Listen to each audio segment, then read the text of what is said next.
connais l'acronyme. Après, je sais que je veux travailler dans des zones rurales plus tard. Et donc j'ai envie d'en savoir plus parce que, à part l'acronyme, finalement, je ne sais pas vraiment à quoi ça engage.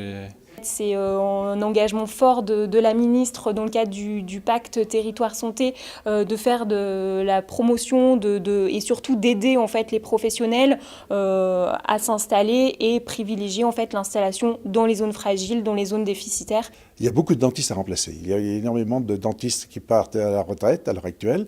Et le problème, c'est que ces dentistes qui partent à la retraite ne trouvent pas de successeurs.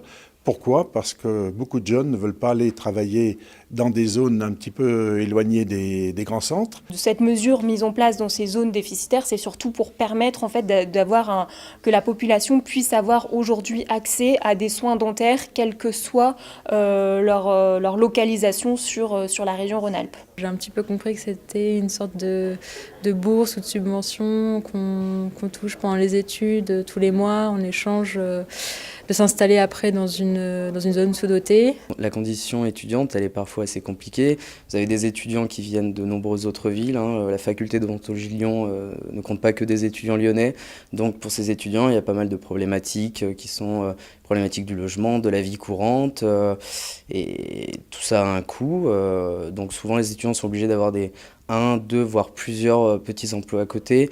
Et on sait bien que le salariat étudiant est parfois un petit peu facteur négatif sur la réussite aux études. Les avantages sont quand même considérables puisqu'ils perçoivent une bourse de 1 200 € par mois pendant toute la durée de leurs études, enfin la durée restante, ce qui pour certains d'entre eux est vital, pour d'autres est appréciable, contre un engagement qui est certes contraignant mais qui n'est quand même pas coercitif d'une manière excessive puisqu'il suffit d'exercer pendant la même période dans une zone sous-dotée. Plus j'avance et moins je me vois en plein centre-ville, donc c'est pour ça aussi que je suis venue, parce que ça m'intéressait. Ce que je leur dis souvent, ils ne peuvent pas tous s'installer à Lyon, place Bellecour, et qui peuvent justement avoir en plus un exercice très intéressant dans des villes moins importantes ou dans des campagnes, et permettre justement cet accès aux soins des patients qui me paraît très importante.